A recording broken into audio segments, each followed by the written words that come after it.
Dünyanın en küçük 20 ülkesinden biri olan Singapur'a hoş geldiniz. And 19 was the year I had to leave you, but now I'm seeing all the signs. Is this really happening? I can't believe it's true.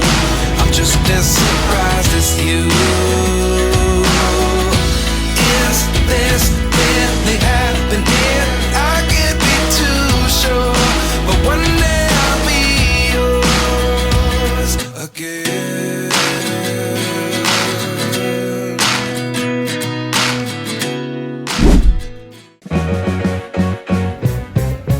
Ben Aybüke, kanalıma hoş geldiniz. Biz şimdi Singapur'a indik. Eğer daha önceki videolarımı izlerseniz buraya Kuala Lumpur'dan geçtik. Ve şimdi havaalanında bavullarımızı almaya gidiyoruz. Bakalım Singapur'da bizi neler bekleyecek.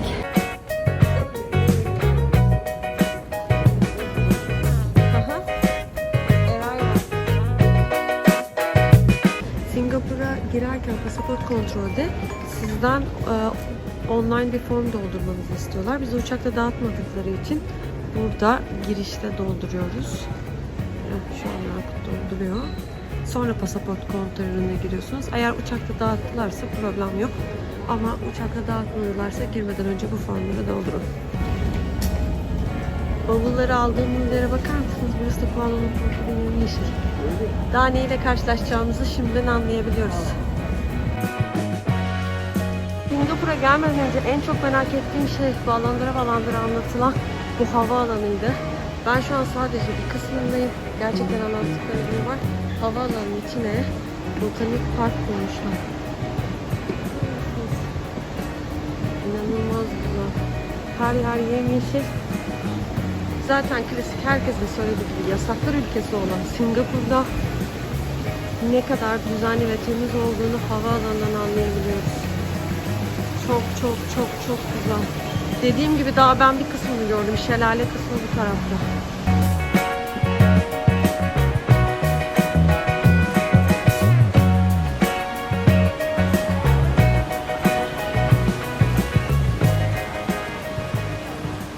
Ve işte karşınızda o bahsettiğim muhteşem şelale. Gerçekten aklımı kaçıracağım. O kadar güzel ve o kadar güzel ki ışık şovu başlayacakmış. Onu bekliyoruz.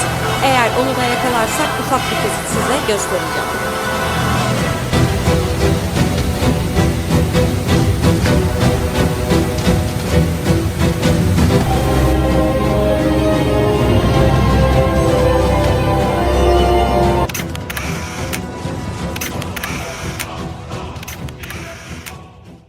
Şimdi şehir merkezine doğru yola çıktık.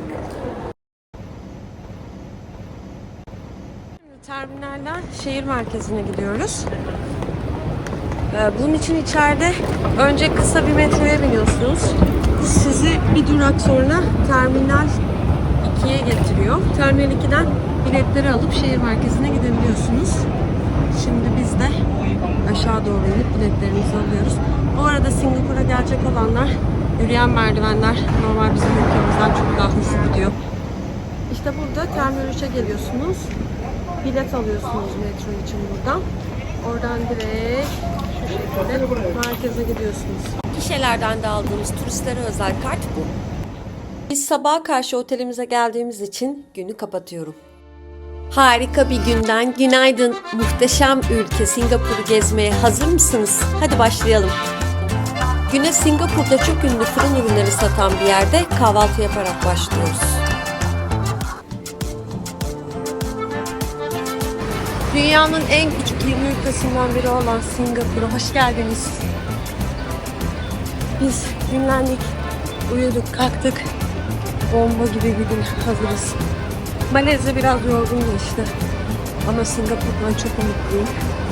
Neyse, turumuza başlamadan önce azıcık Singapur'la ilgili size bilgi vereyim. Singapur yaklaşık 722 kilometrekare büyüklüğünde 5,7 milyonluk nüfusuyla da dünyanın en yoğun nüfuslu ikinci ülkesi. Resmi dili İngilizce ama Malayca ve Çince de konuşuluyor. Singapur'un Prut hikayesi de çok eğlenceli. Günlerden bir gün Malay Şehzadesi avlanmaya karar veriyor ve avlandığı sırada karşısına aslana benzer bir hayvan çıkıyor. Bunu uğur kabul edip oraya bir şehir kurulmasını emrediyor ve Singapur bu şekilde kurulmuş oluyor. 1819 yılında Birleşik Krallık yöneticisi Stanford Raffles, Malacca Yarımadası'nın güney ucundaki bu bölgeye geliyor ve Malay yöneticilerle anlaşıp burayı vergiden muaf ticaret limanı haline getirilmesini sağlıyor.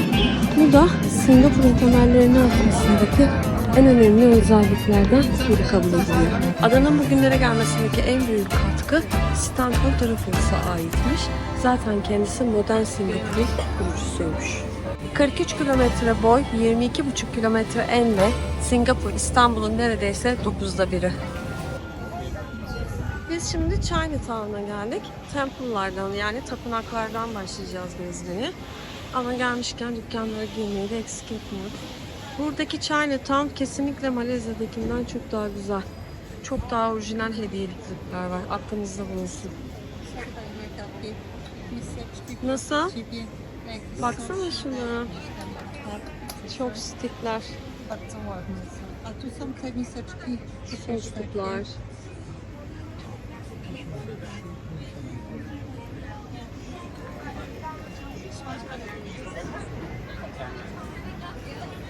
Renkli renkli evler var. Sokağa çok hoş bir ambiyans sağlıyor. 1821 yılında Çinli göçmenler tarafından kurulmuş bu bölge. O yüzden Singapur için önemli bir yer taşıyor. Singapur nüfusunun zaten %70'ini Çinliler oluşturuyor. Geri kalan en baskın milletler ise Malaylar ve Hintliler.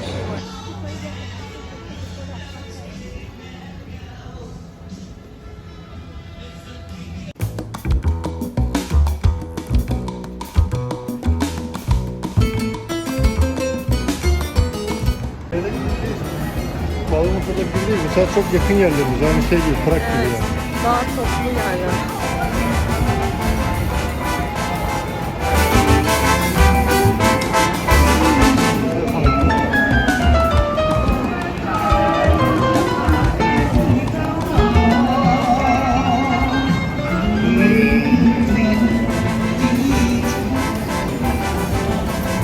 Detone oluyor abi, olmuyor ama.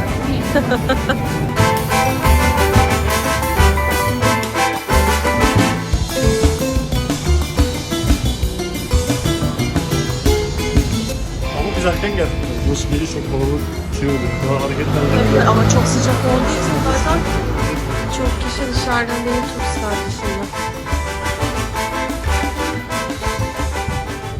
Singapur'a geldiğinizde Chinatown'u sakın atlamayın. Çok renkli, çok güzel, çok eğlenceli bir yer. Burası Temple Street. Tapınak Sokağı. Biz yine Chinatown'da Buddha Tooth Relic'e geldik. Burası Tang Hanedanı'na özgü mimari tasarımıyla heybetli bir görünüme sahip olan bir tapınak. 1980 yılında Myanmar'da bulunan kutsal kasında olan Buddha'nın diş kalıntısına ev sahipliği yapmasıyla ünlü. Ama en ilginç tarafı burası. En çok geçmişte yaşlı Çinlilerin son günlerini geçirmek için kiraladıkları ölüm evleriyle tanınıyor.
Tapınak turumuza Çin deniz tanrıçası olan Mazu'ya ibadet etmek için inşa edilmiş olan Tianhong Keng Tapınağı ile devam ediyoruz.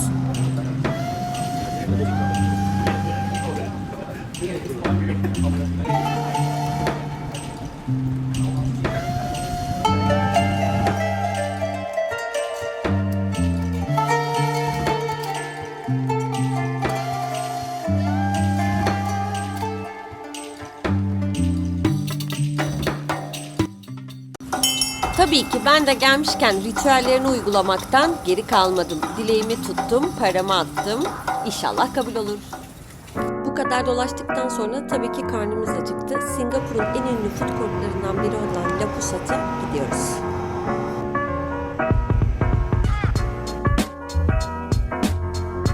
Bu food center'lar hükümet tarafından destekleniyor. Çünkü hükümetin en önemli politikası barınma ve yemek ihtiyacının bütün halkının karşılaması.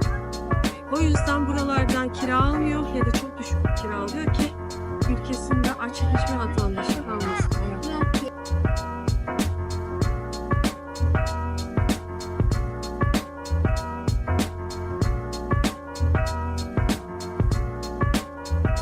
Burada insanlar evlerinde çok fazla yemek pişiriyorlarmış. Çünkü dışarıda yemek onların kazandığı ücrete göre çok cüzi miktar. O kadar çok yemek ki en sonunda örnek yemeye karar verdik. Mesela duck rice var. Bir de farklı bir light ve chopstick yemek seçtik. Bunun ne olduğunu hiçbir fikrimiz yok. Bu duck rice. Yanında bu şeyleri veriyorlar. Bilmiyorum ne olduğunu. Diğeri de geliyor. Değil mi?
Biz şimdi Singapur'a sokak sokak dolaşmaya devam ediyoruz.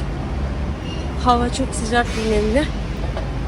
Ama çok uzun süre kalmayacağımız için elimizden geldiğince her yeri görmek için çabalıyoruz. Şimdi Raffles Otel'in önünden geçiyoruz ama biz ilk önce Arap Sokağı'na gidip ondan sonra Raffles Otel'i geçmeyi planlıyoruz.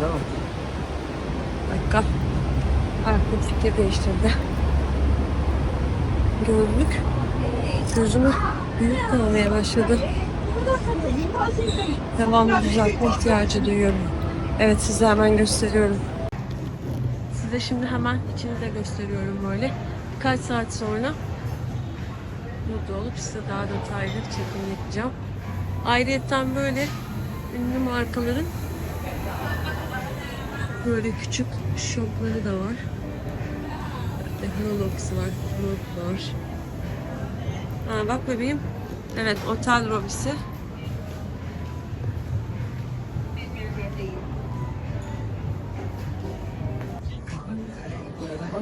Yalnız burada İngiliz izlerini son tanesine kadar hissedebilirsiniz mimarisinde.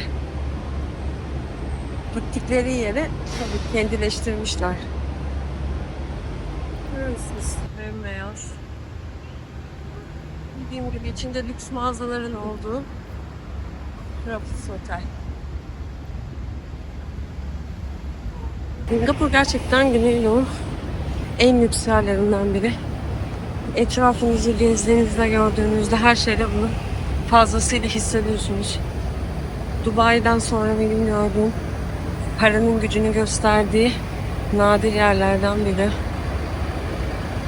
Yani lüksün sınırı yok. Sinir bozucu bir lüks. Aşırı. Ayrıca benim bildiğim kadarıyla Güneydoğu Asya'nın finans merkezinde burası. Çok fazla banka var. Belki de bu zenginlik oradan da geliyor olabilir. Bilmiyorum.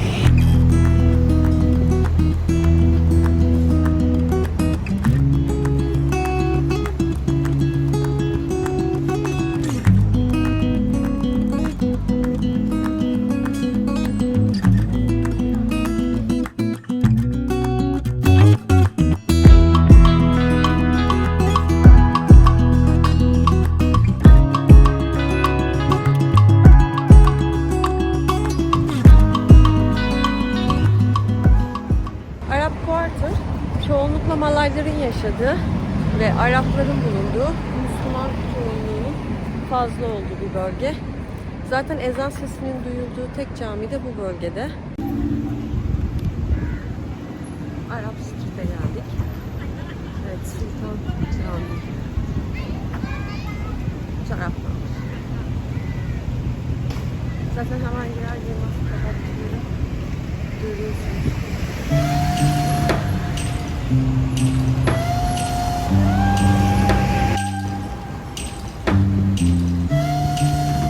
Muscat Street üzerinde bulunan bu cami 5000 kişilik bölgenin en önemli eserlerindendir. Biraz önce söylediğim gibi camiden dışarı ezan sesi verilen tek camidir. Johor Sultanı Hüseyin Şah tarafından yaptırılmış bu cami 1824 yılında.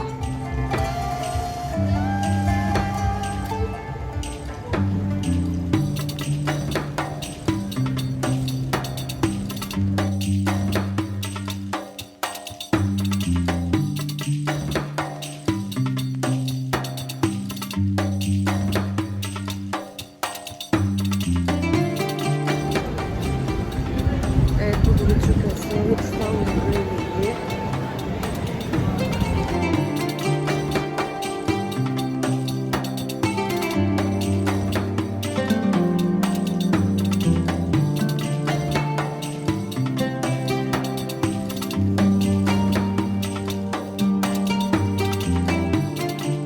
Şimdi akşam soluklanması için Haciler'inde bir yere oturduk.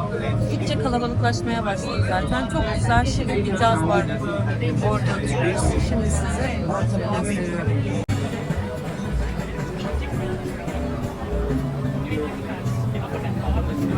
Eğer buraya geldiğinizde Arap Street'e giderseniz muhakkak buraya uğramayı unutmayın. Çünkü çok güzel, renkli ve çok sıcakkanlı insanların olduğu bir yer. Mutlaka tavsiye ediyoruz. Gezilecek yerleri, yani görülmesi gereken yerleri hızlıca geçip sonra kendimize vakit ayırmak istiyoruz. O yüzden şimdi Little India'ya gidiyoruz. Bakalım. Gayet muhteşem koktuğu kesindir ama olsun, orayı görmeden de geçmek istemiyoruz.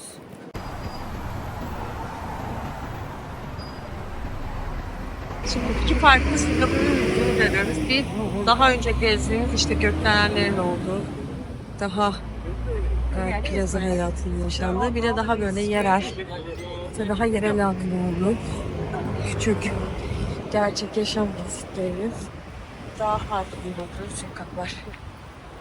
Aralarında çok da fark, çok da yer farkı yok.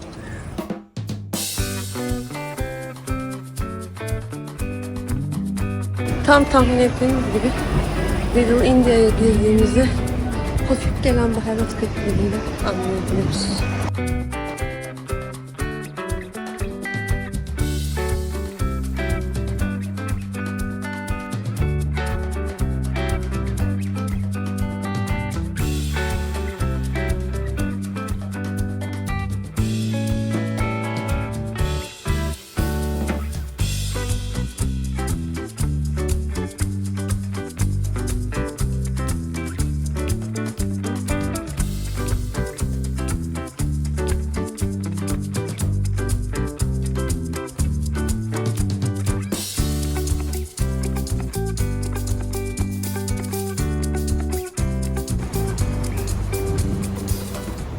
Maria Baysen'de doğru gidiyoruz. Belki ışık gösterisini yakalayabiliriz diye düşündük.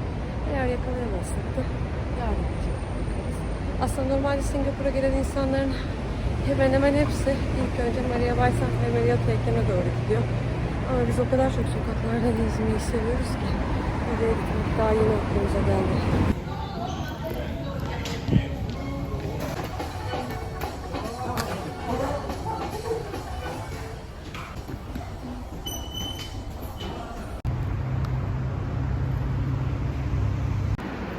Ve meşhur Maria Baysen otelinin ucu gözüktü.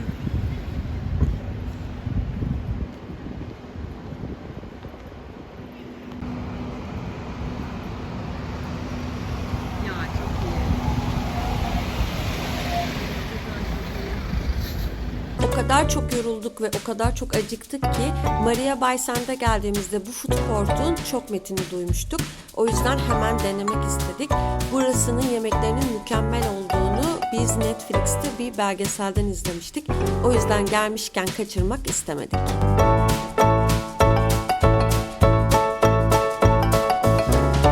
Şimdi size seçtiklerimi söylüyorum. Prav Pes Chicken aldık. Pineapple Fried Rice aldık. Bir de böyle enteresan bir şey, yani böyle barbekü prawn aldık. Tatları nasıl denedikten sonra size söyleyeceğiz. Ve gayet başarılıydı. Yine bizi bir food court şaşırtmadı.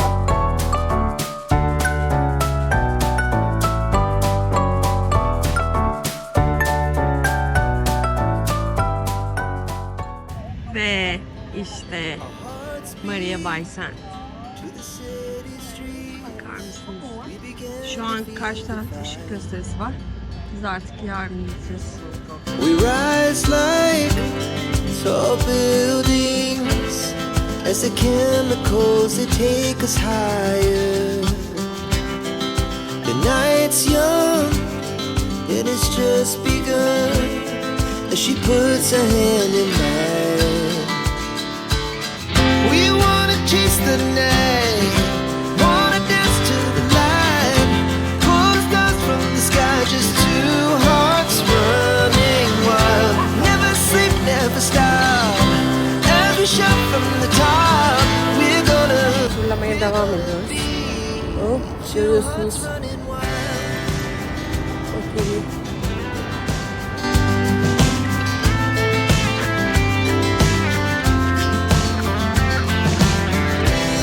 now the morning is the Meşhur heykel. Singapur'un iki simgesi karşı karşıya. Aslanlı heykel ve Maria Baysen.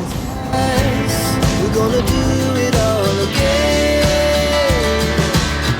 We wanna chase the night, wanna dance to the light, pull the stars from the sky, just two hearts running wild.